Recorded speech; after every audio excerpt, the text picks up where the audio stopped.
Assalamualaikum warahmatullahi wabarakatuh. Pada video kali ini kita akan membahas representasi data pada statistika. Beberapa hal yang bisa dilakukan dalam penyajian data adalah contohnya diagram batang, diagram garis, diagram lingkaran, tabel distribusi frekuensi baik tunggal maupun berkelompok, histogram, dan OGIF. Namun nanti di video kali ini untuk menentukan diagram batang, garis, dan lingkaran, nanti menentukan bukan membuat manual, tapi kita menggunakan bantuan Excel. Tujuannya supaya nanti saat para pembaca atau mahasiswa atau siswa ingin mempraktekkan membuat laporan, membuat diagram garis atau lingkaran atau batang, bisa tampilannya lebih bagus karena sekarang sistemnya sudah banyak yang mendukung. Diagram batang, misalnya ini saya punya data penerimaan mahasiswa, ini contoh misalnya Prodi Teknik Sipil dari tahun 2013 tahun 2016. Dari tahun 2013 ada 8 mahasiswa, selanjutnya 30, selanjutnya 33, tahun 2016 45. Ini sengaja dipilih sedikit biar nanti pemahamannya lebih mudah. Contoh diagram batang bisa nanti seperti ini. Ya, ini per tahun. Bisa juga bentuknya seperti ini. Ini per tahun juga. Bisa juga misalnya kita punya data masing-masing tahunnya masih sama dari 2013 sampai 2016. Misalnya ini Prodi Teknik Sipil dan Teknik Informatika. Contoh datanya nanti seperti ini. Ini namanya diagram batang majemuk.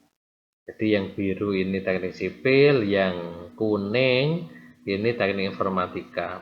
Tiap tahun sama-sama ada peningkatan. Dibuat seperti ini juga bisa diagram batang bertingkat. Nanti kita coba praktekkan menggunakan Excel. Selanjutnya diagram garis, datanya masih sama. Ini yang tadi teknik sipil dan ini adalah teknik sipil dan teknik informatika. Diagram garisnya seperti ini dan sangat kelihatan jika tiap tahun ada kenaikan. Ini juga sama teknik sipil, teknik informatika.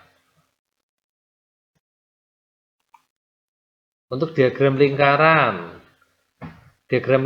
ini sangat cocok untuk perbandingan.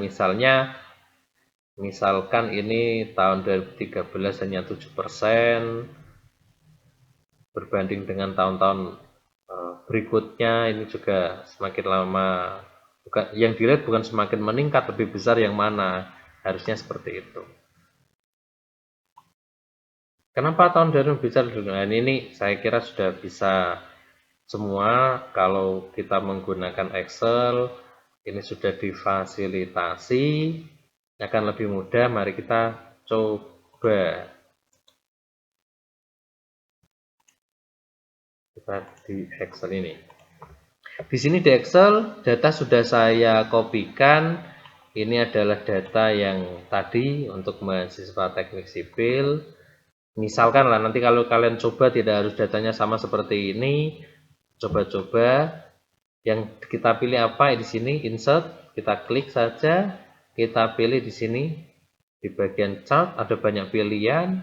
Kalau di sini kita memilih untuk diagram batang, tinggal kita pilih saja. Hasilnya seperti ini. Loh Pak, kok berbeda? Di sini tahun. Nah, nanti tinggal kita ubah. Pilihnya di sini. Chart type. Pemilihan tipe chart. Nah, seperti ini. Bisa. Nah, ini seperti yang contoh saya tadi. Oke. Nah, ini yang untuk tahun 2013 sudah sekian. Pak, saya pengen di sini ada angkanya, tinggal dipilih di sini banyak pilihan. Nanti kalian tinggal coba sesuai menurut bagus yang mana, karena ini tidak bisa, oh harus bagus yang ini, tidak bisa. Karena untuk membuat laporan itu tipe tiap orang berbeda. Ya, tapi ya jangan membuat yang norak-norak. Saran dari saya. Misalkan ya, kalau saya ya suka yang simple seperti ini. Saya lebih suka ada yang warnanya, monggo. Pilih yang ini juga bisa. Tadi diagram, batang diagram garis. Bisa juga kita cari sama insert diagram garis. Berarti ada di sini. Kita pilih saja. Nanti muncul seperti ini. Kita pilih. Nah, saya ulangi. Nanti kalau di insert, kita blok dulu. Mungkin kita hapus dulu ya. Di blok semuanya. Kita pilih insert. Pilih yang di cat ini, kita pilih sesuai yang kayak diagram lingkaran juga bisa. Karena kita pengen praktek diagram garis, nanti hasilnya umumnya seperti ini. Nah, yang belakang tadi kan yang diagram garis, diagram batang. Kita pilih di sini, nah, kita pilih yang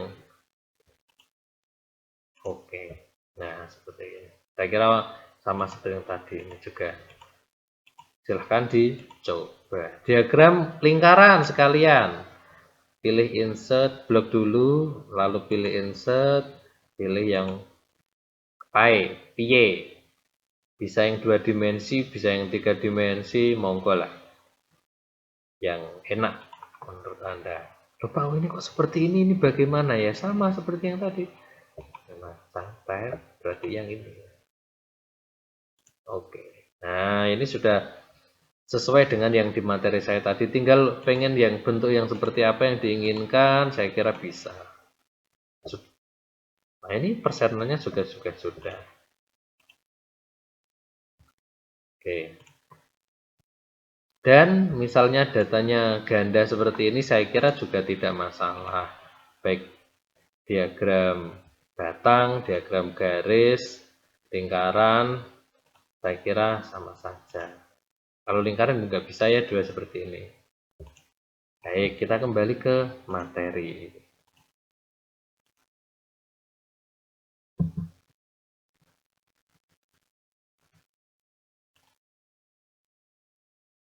Selanjutnya kita akan membahas tabel distribusi frekuensi tunggal.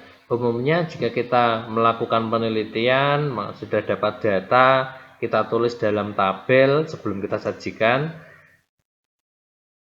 Bisa bentuk seperti ini contoh tabel distribusi frekuensi tunggal. Yang ini juga sama tunggal, meskipun lupa ini kan ganda ada laki-laki perempuan. Ya, tapi ini masuknya data atau tabel tunggal. Sedangkan ini adalah tabel distribusi frekuensi berkelompok. Yang ini seperti yang ada di pemilu-pemilu, ini namanya turus bagi yang belum tahu. Contoh atau ciri tabel distribusi frekuensi berkelompok ini adalah ada kelas intervalnya. Oh, kelas pertama ini adalah misalkan umur dari 1 sampai 2, 3 sampai 4, dan selanjutnya. Nah, ini juga sama, misalkan ini nilai dari siswa. Lupa nilai kok 33 bener ya, karena mungkin ini nilai matematika dan nilai murni.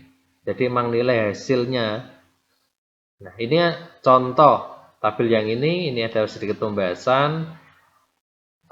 Kelas 1, kelas pertama dari tabel ini adalah dari 33 sampai 40. Banyak siswa yang dapat atau frekuensinya ada 5. Ini tabel. Atau kelas kedua, ini kelas interval ketiga, dan seterusnya. Berarti ada 1, 2, 3, 4, 5, 6, 7, 8 kelas interval.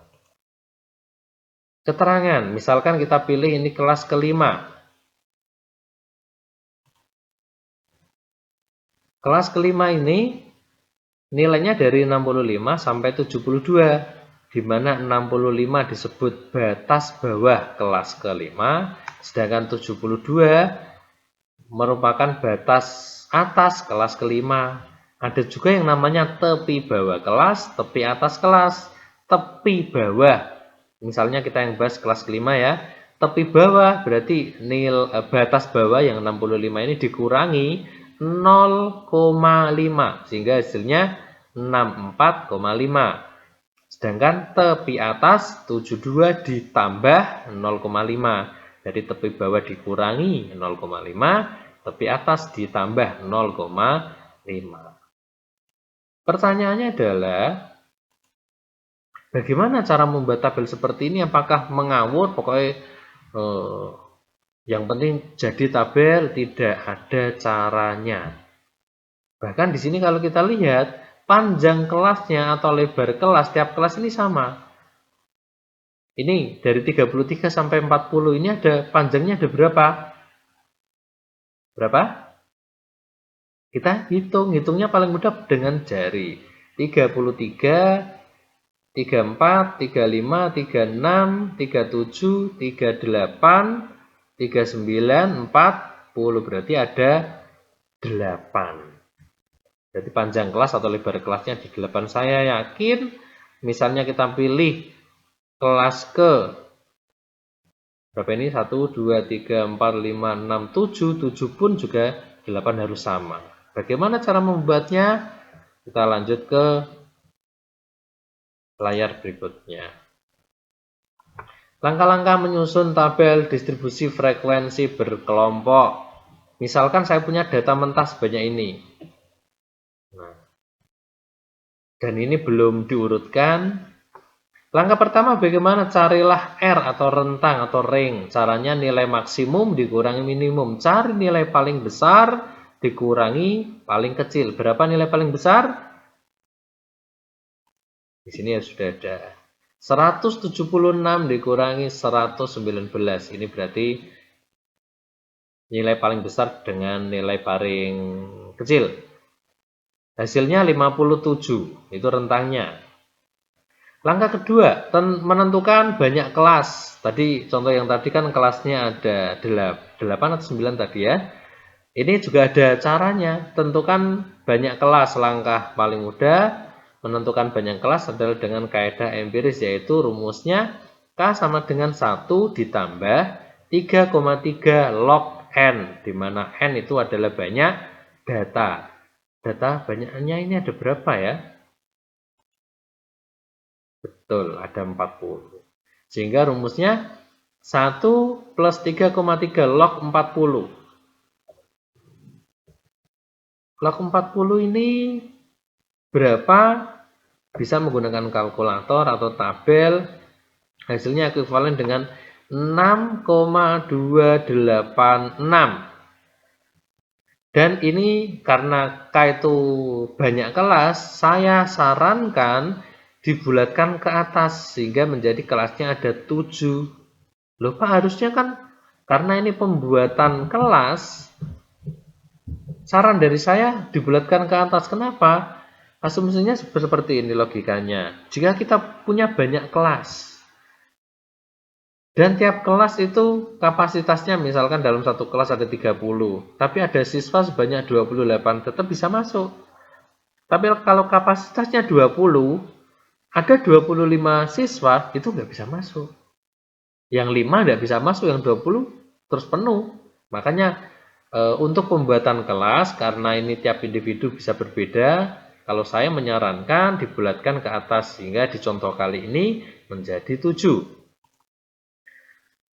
Menentukan panjang kelas, rumusnya panjang kelas adalah R dibagi K. R itu rentang tadi, K dan banyak kelas. Saya menyarankan K yang digunakan adalah yang belum dibulatkan. Sehingga menentukan panjang kelas atau lebar kelas, R dibagi K sama dengan 57 dibagi 6,28 sekian. Hasilnya 8,1428 sekian. Panjang kelas ini saya bulatkan menjadi 9. Loh Pak, saya ingin membulatkan menjadi 8, boleh. Dengan catatan nanti semua data mentah ini harus masuk pada tabel, sehingga jumlahnya tetap harus 40. Langkah terakhir memasukkan data pada tabel. Jadi ingat, banyaknya kelas ada 7 dan panjang kelasnya ada 9. Mari kita membuat tabel. Catatan penting, batas bawah kelas untuk kelas pertama tidak harus X minimum. Berarti dalam membuat tabel tidak harus memulai dari 119. Bisa angka sebelumnya, misalkan 118 atau 117. Yang penting angka maksimum yaitu 176 ini itu masuk pada kelas terakhir.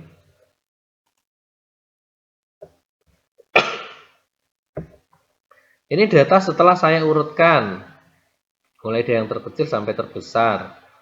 Ini panjang kelasnya sudah saya sesuaikan, ada kelas pertama 1, 2, 3, 4, 5, 6, 7. Banyaknya kelas ada 7 sesuai dengan perhitungan kita tadi. Pak, ini tadi, ini nih, praktek langsung. Di sini saya memulai dari 116, jadi tidak harus mulai 119. Sekali lagi saya ingatkan, kalian boleh memulai dari angka 119 boleh, dan tapi tidak harus. Pak, saya pengen mulai dari 101, ya menurut saya itu terlalu jauh. Kalau 101 sampai berapa? Karena panjang kelasnya tadi hanya 9. Nah, jadi harus sesuai. Kalau seumpama dari 101 sampai 9 berarti 109 kosong. Nah, berarti kan ya percuma. Nah, di sini saya mencontohkan dari 116 sampai 124. Di kelas kedua 125 sampai 133 ini juga panjangnya ada 9, bisa dihitung menggunakan jari. Dan sampai akhir semua. Caranya seperti itu. Untuk mengisi frekuensi bagaimana kita cari? Yang dari angka-angka ini yang sudah saya urutkan, yang masuk pada kelas pertama ini yang mana? Misalkan ternyata hanya 119 hanya 1, berarti kita tulis 1. Di kelas berikutnya dari 125 sampai 133 ini apa saja? 125, 126, 128 dan 100 sudah ada 4. Kita tulis. Begitu terus secara biasanya kalau siswa-siswa di sekolah ini caranya seperti ini, dicoret-coret. Pak, saya kan mahasiswa, malu juga nggak perlu dicoret, nggak apa-apa. Kenapa harus malu? Hasilnya seperti ini. Kalau dijumlahkan harus sama persis 40. Ada pertanyaan? Jika ada bisa tulis di kolom komentar atau lewat email. Untuk selanjutnya histogram dan OGIF saya harap bisa dipelajari sendiri. Nanti jika ada masukan atau mungkin di video selanjutnya bisa saya jelaskan kalau memang perlu untuk histogram dan OGIF. Sekian untuk video kali ini. Semoga ada manfaatnya. Jika ada salah-salah kata saya minta maaf. Terima kasih. Assalamualaikum warahmatullahi wabarakatuh.